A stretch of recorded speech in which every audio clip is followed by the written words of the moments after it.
A massive thank you to Skillshare for sponsoring this video. The first 1,000 people who click the link in my description will get a free trial of Skillshare Premium. You know, when it comes to the recently released Mafia Definitive Edition, there's a reason that the difficulty above hard, Mafia's nightmare mode if you will, is labelled classic. In the odd realm between notoriety and obscurity that the franchise has always found itself awkwardly mired within, the 2002 original has always stood out as the awkward one of the bunch, where 2 and 3 released after the point at which open-world third-person action games had seen some form of standardization in the way they were designed and controlled.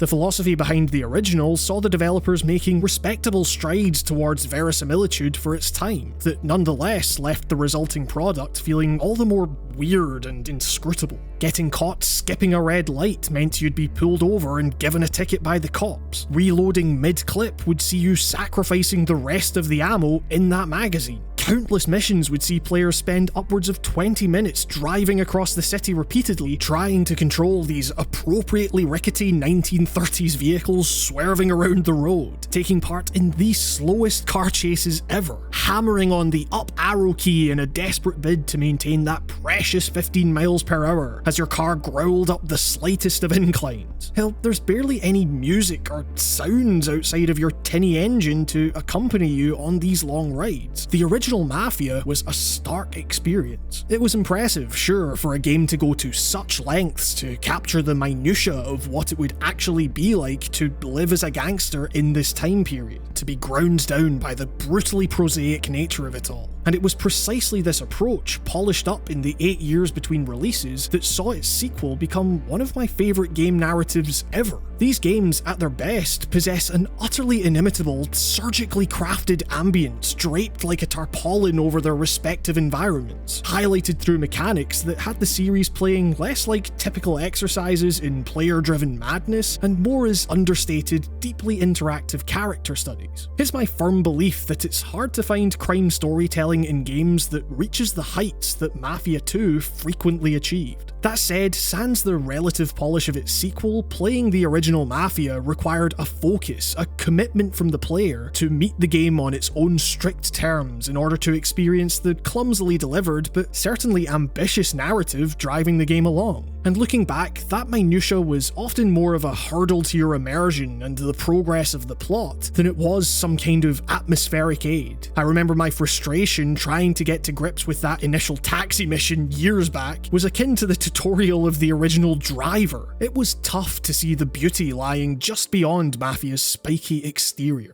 But then you get to Definitive Edition, where, on normal difficulty at least, suddenly all that fumbling with losing your attackers in the game's intro is handled through a cinematic. Red lights don't matter anymore, there's a cover system, so you're not tiptoeing in and out behind boxes and walls, trying to clip an errant bit of an enemy's clothing. You're granted the mercy of going 3 laps in the game's infamous race mission as opposed to 5. And I'll admit, there was initially a part of me that worried that such streamlining would somehow rob the game of its identity. I mean, one could argue that it was precisely this sanded down, generic approach that resulted in developer Hangar 13's previous effort, Mafia 3, becoming the painfully disappointing open-world checklist ticker that it is. But what you realise upon diving deeper is that that friction that so grounded players in the time period of previous games still very much exists. You're still driving period-appropriate clunkers through an absurdly detailed city, carrying out deliberately linear missions amounting to fairly menial labour by open-world crime game standards, and you have to watch your speed while you do it. But all of it has been entirely refined, the fat has been ripped away, so as to maintain that realism, that tactility of the game's setting, without veering into the downright irritating as was often the case in 2002's game. This is by far the most fully realised Mafia game to exist at this point.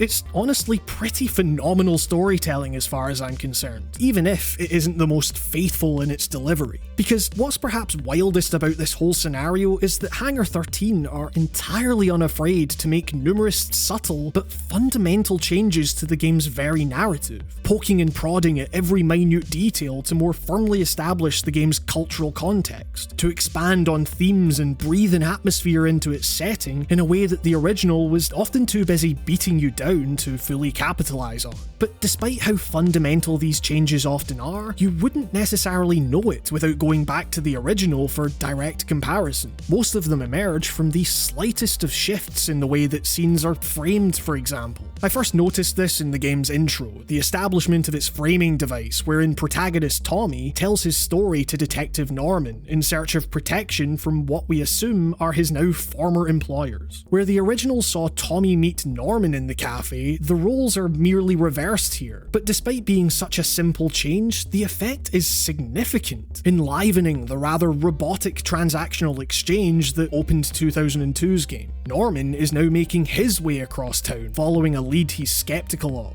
only to find a desperate and paranoid Tommy nervously chain-smoking in the corner. How long has he been waiting here for? How long has he been sweating it out? The cafe itself is no longer just a convenient meeting place, it's one of the few environments in which Tommy can hide.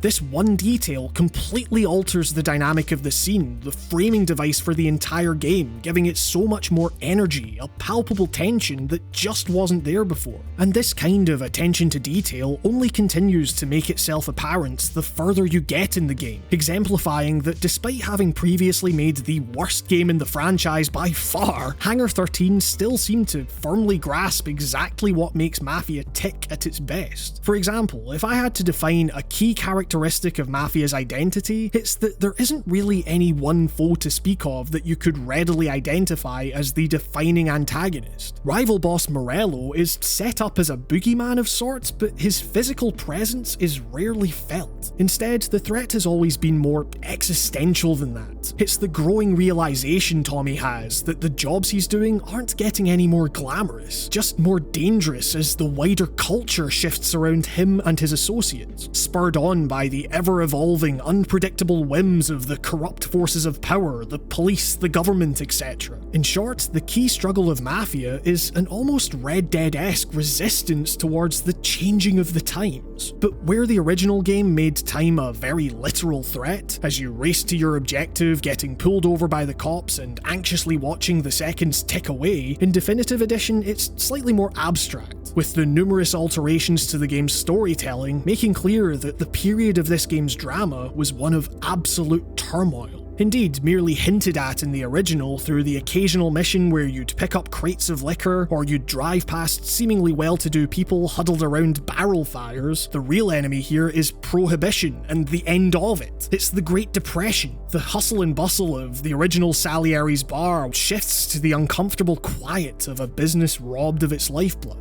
The addition of delightfully brief newspaper clippings talk of spiralling unemployment and crippling national debt. Just by driving around in the game's second mission, you'll see that Tommy's passengers are no longer random, nondescript NPCs. They're defined people in their own right from various walks of life, informing you through their banter exactly how this dire situation is affecting different types of people, and establishing the social hierarchies that result from that. And these kind of details lead to the main thesis statement of Mafia, that if Mafia 2 saw protagonist Vito lured by the promise of the high life that was very deliberately kept just out of his reach to keep him in his subservient place, the definitive edition of 1 really leans into this idea that said high life seemingly never existed in the first place. In his confession to Norman, Tommy will brush over brief periods of carefree happiness, but when we actually control him, it seems as if there's very little to differentiate his current job from his old taxi gig, outside of the number of bodies and the growing existential anxiety. Far from the fairly one-dimensional mob boss we see in the original, the Salieri we encounter here is characterized far more as the same kind of struggling businessman seen in any other occupation during this time, turning to you to make things right so that he can simply maintain payroll. Tommy's home life doesn't fare much better, with his relationship with love interest Sarah, a huge portion of his life, equally skimmed past in scant, fairly of passionless exchanges. And aside from making a very welcome change to, well,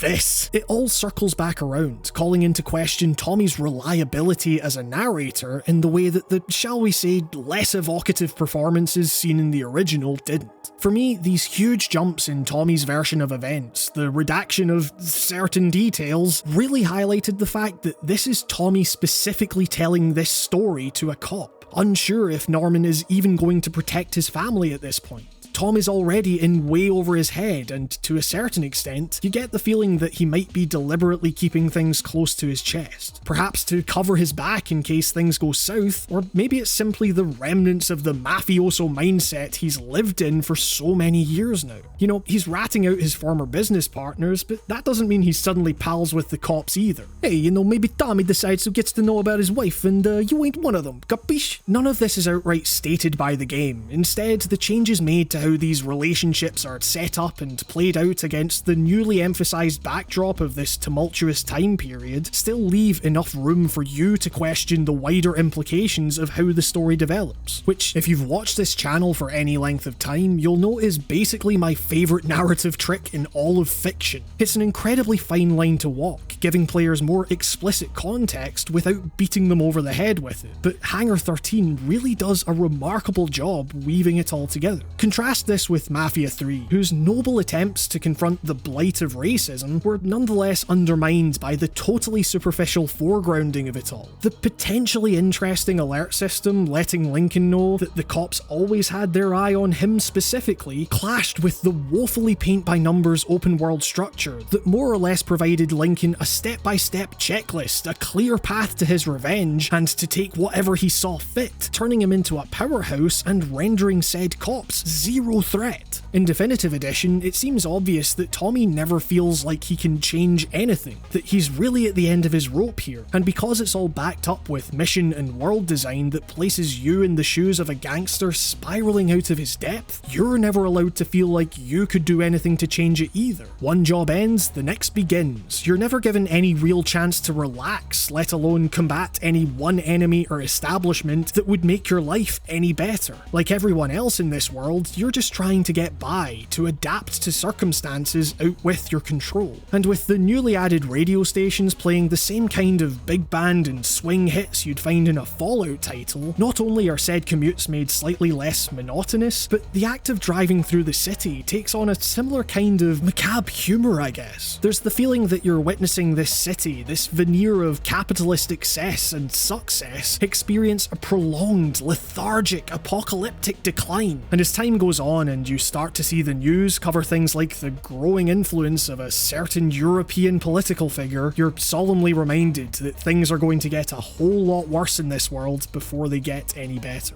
This is that kind of grim mundanity that I absolutely adore about the first two Mafia games, captured so well by Definitive Edition, consistently subverting that well-worn open world trope that whatever territory you find yourself in is yours for the taking if you just kill your way to the top. Rather, Mafia is an open world in the sense that Driver 2 is technically an open world, I suppose. You can get out of your car and wander about if you want, but there's no real reason to. You've got a job to do. And so Lost Heaven becomes more of a world-building device in itself, unbelievably dense with detail in a way that benefits marvellously from the game's impressive visual upgrades, but detail that you'll mainly see fly by your car window. Lost Heaven is a look but don't touch affair, and Tommy's eyes are firmly on the prize of making it through another day, of getting through one more commute. In this sense, Definitive Edition sees Hangar 13 paint an incredibly cohesive picture of a city, a time period, a series of national crises, all converging to bolster this story of one particular gangster, and it is utterly delightful to throw yourself into this thematic, systematic melange. But it is also important to consider that when you individually examine the gameplay systems holding everything up, it's definitely a greater than the sum of its parts situation. At the core of Definitive Edition's action is a functional, if unremarkable, third-person shooter that, while infinitely less unwieldy than its source material, still feels a little clunky in its stealth, melee, and cover mechanics when held up against its contemporaries. Technically, it's also a mixed bag, with moments of serene beauty where the atmosphere just oozes out of the screen, frequently bumping up against other instances where that veil of humanity and vitality doesn't so much slip away as get dragged round the back and riddled with Tommy gun fire. But above all else, what dates this game even further than the technical hiccups is just how hard Mafia's story still tries to set Tommy up as the one moralistic dude navigating a sea of depravity, someone who hesitates before shakily pulling the trigger, who will actively stop people in their tracks if the plan involves murdering innocents, and will be visibly shaken when he inevitably ends up doing so, in cutscenes at least. See, this is all despite gameplay that forces you to gun down hundreds of people in your path, that allows you to run over pedestrians without a moment's hesitation. As I've talked about quite recently, this kind of inconsistency is hardly a deal breaker, but when the game otherwise so precisely attempts to weave together its story and mechanics in the name of atmosphere, said inconsistency does tend to stick out in a way I'm not sure it necessarily would have back in 2002. But it says a lot that in a sea of changes made to the original game, this is just one example where I wish they'd actually gone further to further clean up the vestiges of the game's early PC origins. Because while it might not be the most word-for-word retelling of the original story, it's hard not to think that in pretty much every regard these alterations make for a major improvement overall. The original played like a janky 1930s gangster simulator where the story seemed like a means of allowing you to experience these deliberately restrictive systems and mechanics. Definitive Edition is the other way around, focused on using those more prickly aspects of the game's design to really bring that surrounding story to life. It is, on many levels, a pretty different story to the one told in the first game. More than a remaster, more than a remake even, it's a complete overhaul, a reimagining, and yet it feels more true to the series' utterly unique identity than anything released after 2010, removing some of the barriers to entry of the original without dumbing anything down or sanding away those edges completely, changing the very foundation of certain scenes while somehow feeling completely respectful of its source. By so fully realising the original's thematic potential, Hangar 13 make a confident statement that this is not only the definitive version of Mafia 1, it's arguably up there as one of the definitive pieces of crime fiction games in general have to offer.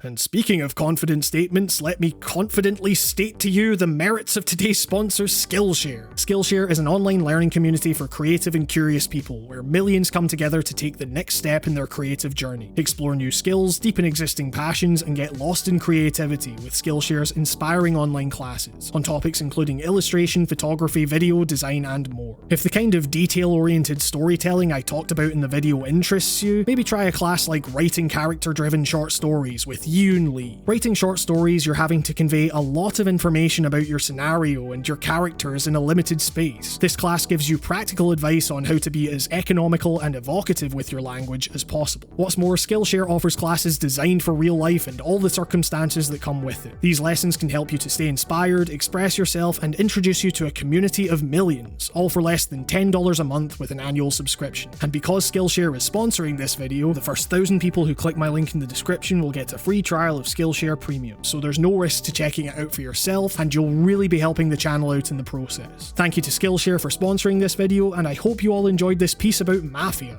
I'd like to sincerely thank my patrons here. It's your continued support during this weird time that allows me to keep making videos, and I can never thank you enough for that. If you've enjoyed any of the videos and want to help the channel continue so I can keep making more, you can directly help out, as well as get things like early access to ad-free video uploads by heading to patreon.com/writingongames and pledging only what you feel comfortable with. I am immensely grateful for your support in whatever form it takes. Special thanks go to Mark B. Writing, Artyom Vitsyuk, Leah Chinello, Henry Milek, Bryce Snyder, Lucas, David Björk, Winter, Timothy Jones, Hibi Amori, The Nameless Guy, Tommy Carver Chaplin, Dr. Motorcycle, Ham Migas, Shardfire, Rob, Anna Pimentel, Spike Jones, Dallas Keen, and Charlie Yang. And with that, this has been another episode of Writing on Games. Thank you very much for watching, stay safe, and I will see you all next time.